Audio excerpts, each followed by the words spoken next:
Hey friends, welcome back to Summertime on the Naked Marriage Podcast, where all summer long we are talking about some of the topics and questions that are most important to you, our listeners. And thank you guys for being part of the Naked Nation, as we call you. And the Naked Nation is going strong this summer, and we want you to grow in all parts of your marriage, including your sex life. Yep. Now, this past January, we did a New Year's series, a 14-day challenge to start the new year, where we talked about sex for 14 days straight. And we want to revisit that kind of halfway through the year now to make sure that we're keeping those habits going strong. That's right. So we're talking about it, guys. We're talking about sex. So let's dive into today's conversation. You know, when we were kind of, as a team, just really charting out the year, thinking about how can we serve you guys well? Like, what are the questions we're receiving? What are the things that you guys write us and say, like, please talk more about this? So many times it comes down to sex, like, you know, and I really count it an honor that you all see XO and the Naked Marriage Podcast as a safe place to come and learn about how to have a strong sex life as a married couple. And we don't take that lightly. Like, we want to continually bring you fresh content that will enhance your marriage and your sex life, because sex is part of marriage. And so we were like, you know what? Let's start out the year strong, really talking about sex. And so today we're going to talk about, like, why should we talk about sex as a married couple? Why is it important? And if you didn't already know, but I mean, honestly, like, sometimes we'll post about sex on Instagram. You know, our handle is @Dave and Ashley Willis. If you're not following us, we put a lot of new content over there that we don't necessarily talk about here on the Naked Marriage Podcast, at least. You know, both can go hand in hand, but we'll get a lot of comments where we'll talk about sex, and you guys are like, yes, talk more about this. But then there's some people that will say, no, sex isn't even that big of a deal in marriage. And, like, maybe it was in the beginning, but it's not anymore. And often the one who's saying sex isn't that big a deal has a spouse who's screaming, it is a big deal. Right. Why don't you care about it? I'm dying over here. Right. Well, and honestly, to that, you know, to you saying that, recently, I'm trying to think what the post was about. I think it was like, it was about how to have a great sex life when you don't love your body, or something to that effect. Right, yeah, which and is I've a big shared issue. this before. Everybody's got insecurities. Yes, and we'll talk more about that through these 14 days. But I remember there were so many people like, yes, this is helpful. Yes, I deal with this insecurity. And then, though, there were a lot of husbands, okay, who were saying, you know, well, my wife never wants to have sex, and that, she doesn't even, it's not even about her body, it's just she never wants to have it. Or there were wives saying the same thing, like, well, gosh, I wish, my husband even would approach me, or even when I ask him to have sex, he just doesn't seem interested. And so that's why it's so important that we take this time to talk about it, because, sex is going to look different throughout your marriage. I mean, like, your body's changing. Sometimes you have medical issues.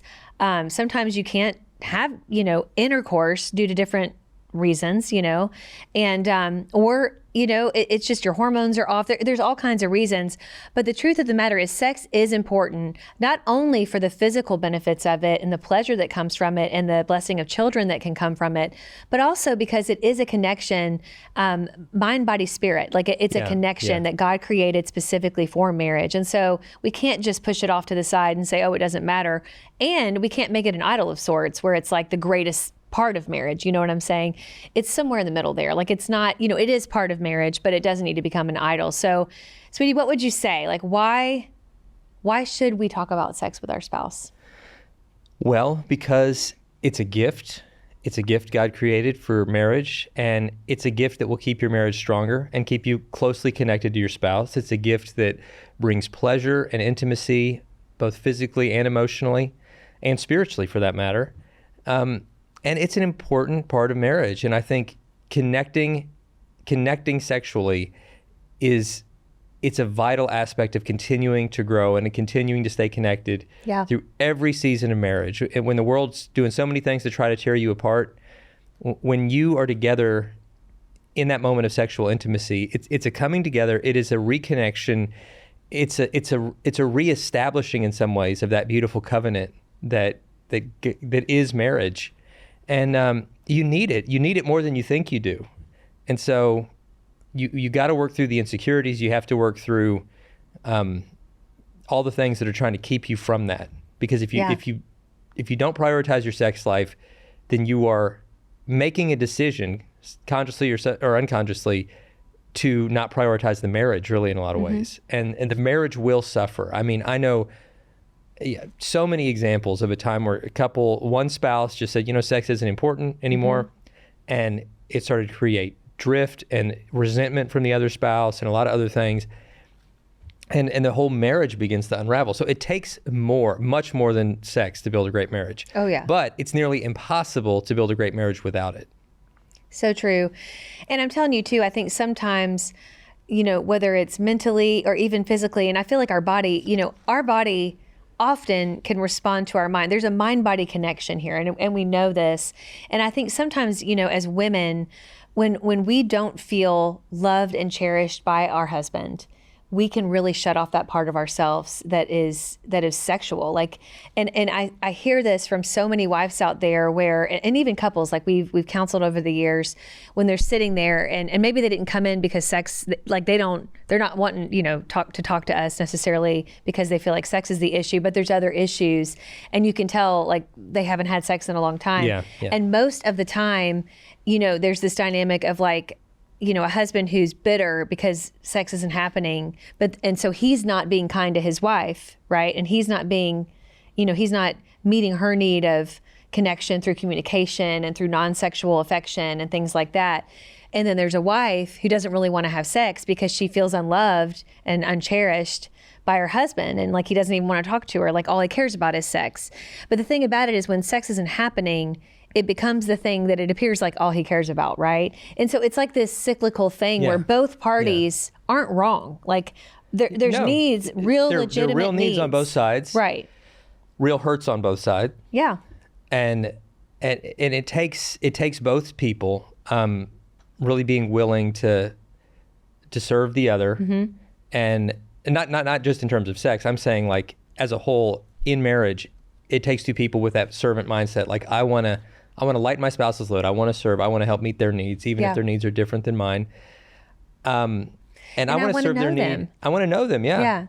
And I want to be willing to meet their need, even if I feel like my own needs aren't being met the way I want them to be met. Because when we're scorekeeping in marriage, it's like, sex isn't that important to me. It is to my spouse, but communication is important to me, and it's not to my spouse. And if he's not going to communicate with me, then I'm not going to have sex with him. Or it could be you could substitute any other kind of need in those boxes for communication and sex. And when we're feeling like our needs aren't being met, selfishly, we think, well, then why am I motivated to meet their needs? And instead, we need to have the mentality of like, you know what? I want to let my spouse know what my needs are. I want to communicate that clearly, not in a nagging way, not in a aggressive way, but in a clear and consistent way that, listen, I need this, and you're the only place where I can have that need met. I want to connect with you in that way. But even while I'm waiting on them to come around, I still want to do my part to meet their needs and count it a privilege in marriage, not a chore, not to do it resentfully, but to count it a privilege to meet my spouse's needs, whatever those needs might be. It's so true. And I think, though, where it gets a little complicated and where I hear some, especially, maybe wives who've become cut off sexually, like they've kind of emotionally cut themselves off from their husband. And so therefore they don't really, maybe they're not having sex, or maybe they're going through the motions, but they are not allowing their emotions to go through it. You know what I'm saying? Like they're physically having sex with their husband, but they're like really detaching emotionally.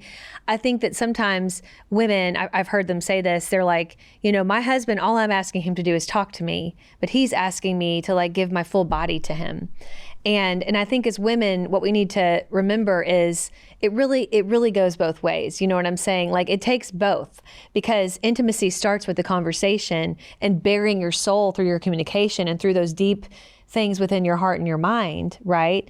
And then in the same way, your body, you're giving yourself physically to your spouse.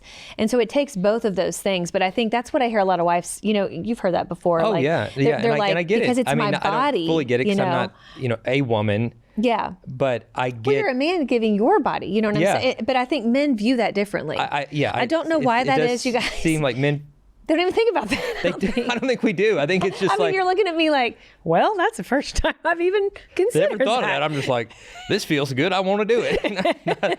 No. I mean, but as women, just in the way, I mean, we're wired, it's such a, I mean, we are, not to get too technical, we're receiving, but we're also giving, you know? Yeah. And you are receiving and giving as well, but Yeah. I don't even think you think about that, do you? Well, I am now. I'm thinking about it a lot. No, but I'm saying though that we need to think about what the other partner is thinking about. So our producer's laughing over here. What like, are you guys thinking are about weirdos. right now? Let's like.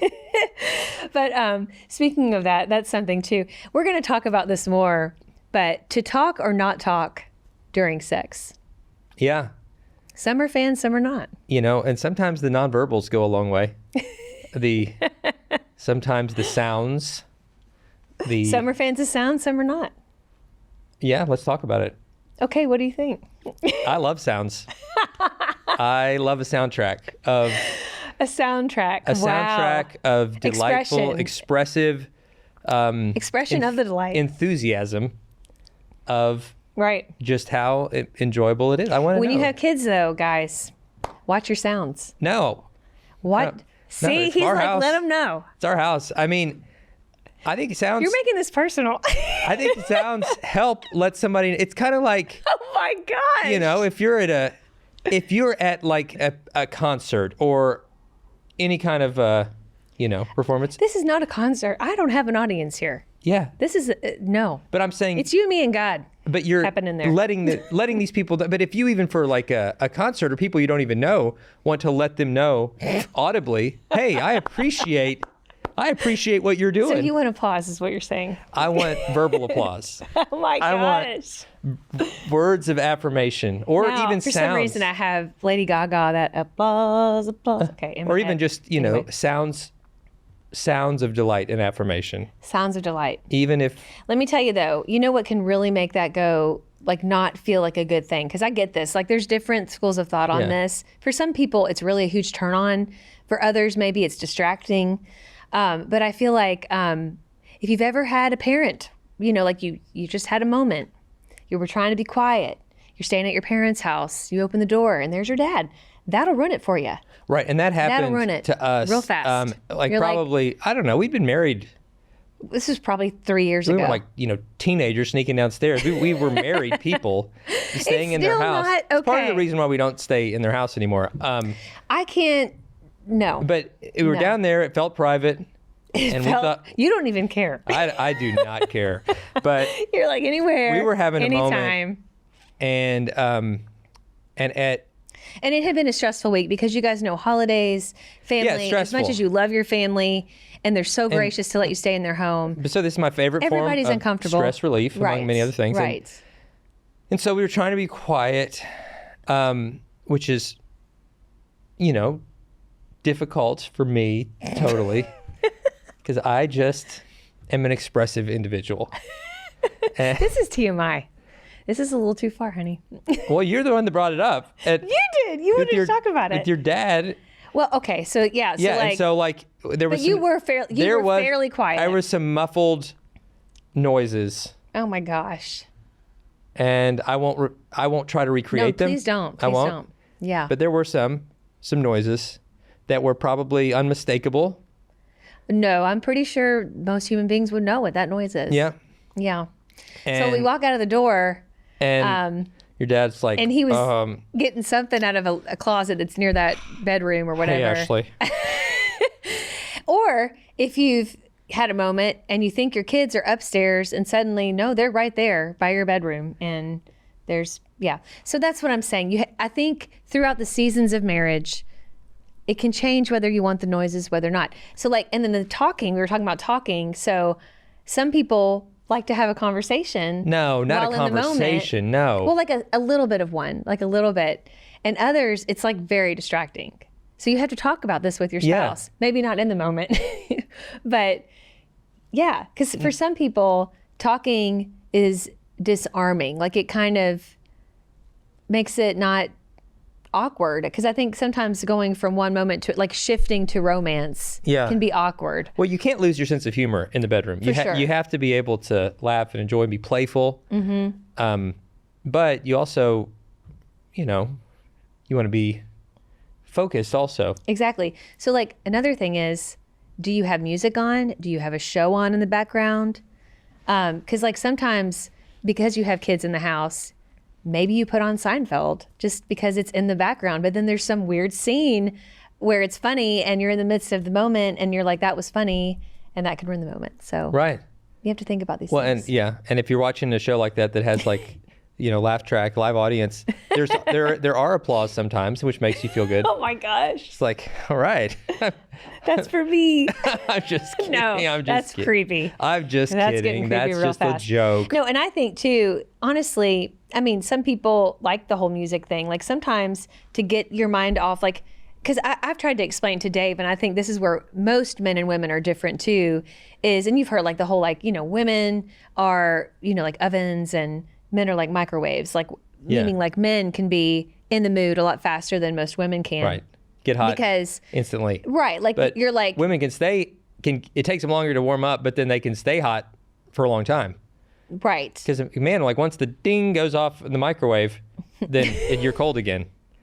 And it takes a while before, the microwave is ready. That's right. That's true. Women, it takes a while for the preheating takes longer. But then once it's hot, that oven can stay I like this analogy. hot Yeah.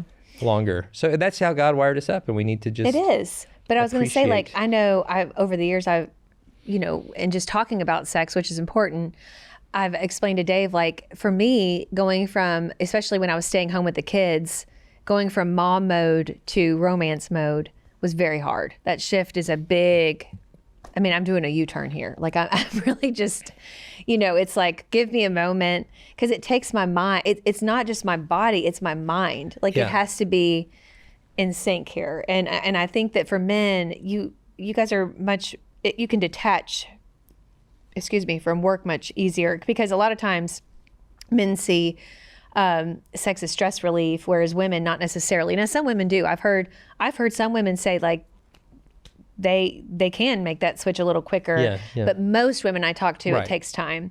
And what do I mean by that? It means like give them a moment, like sit down, have a conversation, rub her feet, rub her back, just really look into each other's eyes, and then like have foreplay, like have something that you're building up to, so it's not just this jarring change. And then, but she might surprise you sometimes, and be ready for it. I don't know. I mean, I think too, as women, we can prepare ourselves mentally. Like you put the kids to bed and you just, you call, text back and forth with your spouse and get that romance ramping up and get your mind kind of there. I think it takes us being intentional to mentally prepare for this, I agree. Yeah. And we're going to talk about it. We will. For the next 13 days. That's right. So like, what are those things, today, if you're, you and your spouse, a lot of you listening and watching will do this separately and then come back together and talk about it. Today, I just would challenge you to talk about, just to start the conversation about sex this week. Say like, what do we want to get out of this 14-day, listening to the Naked Marriage talk about sex? What are some questions you have? Like write them down. And hopefully we're going to cover them. But even if not, you can write us, at Dave and Ashley Willis on Instagram if you want us to cover something, because we can. Yeah, we love hearing from you. Yeah. And also, just really talk about like, do we like music in the background?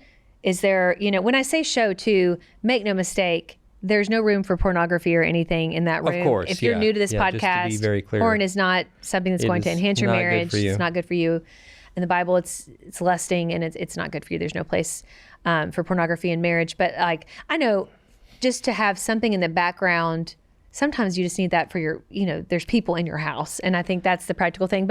Or do you like it quiet? Do you want candlelight? Do you like to talk to each other during it? I mean, maybe you all have never talked about this. Maybe you've never said, I find it really distracting when you talk to me, not because I don't love hearing your voice, but I'm so in the mode. You know what I'm saying? Just talk through these things. And I think, and don't be offended that your spouse is different. Just hear them out and make it an optimal environment Exactly. for both of you. We've got a couple resources before we go we want to remind you about. One is the free resource, the link to in the show notes that we've made available just for you guys as our listeners. Free gift. Free gift. If you want a more robust resource, I encourage you to get our book, The Counterfeit Climax, which is all about sex. It includes some really helpful conversation guides and also just help to not fall into the kind of the world's counterfeit versions of sex, when God's plan is so awesome.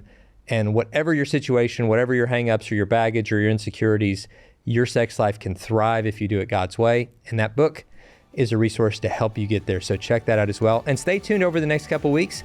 We rarely do daily episodes, but we're starting the year off strong. We want this to be your best year of marriage and specifically your best year of sex yet. Right. So we will see you tomorrow. Bye-bye.